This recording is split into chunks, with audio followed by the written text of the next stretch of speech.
C'était en juin 2015, l'inauguration en grande pompe du piétonnier sur les boulevards du centre. À l'époque déjà, les avis sont partagés, mais la ville affiche son optimisme. C'est une autre atmosphère qui va régner en ville. Et aujourd'hui, où en est-on? Sur cette partie, on entrevoit le résultat final.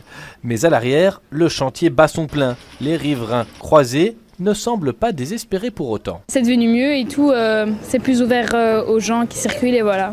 C'est une réussite pour moi. C'est moi, il n'y a pas de pollution, il n'y a rien. Ça dure, ça traîne et les gens ne sont pas contents. Et c'est vrai que côté commerçant, on a encaissé et on dénonce toujours. Pas du tout de communication, donc beaucoup de Bruxellois ne sont plus descendus dans le centre parce qu'ils pensaient que le piétonnier c'était en fait le stand-by qu'il y a eu pendant 3 ans.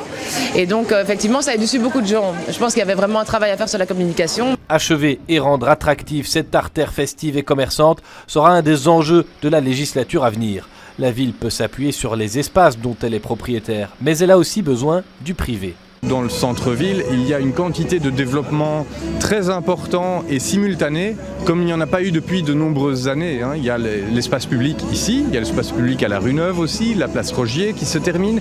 Et puis au niveau privé, au niveau des bâtiments, il se passe aussi beaucoup de choses avec la création de nouvelles superficies commerciales, de nouveaux bureaux, de nouveaux logements.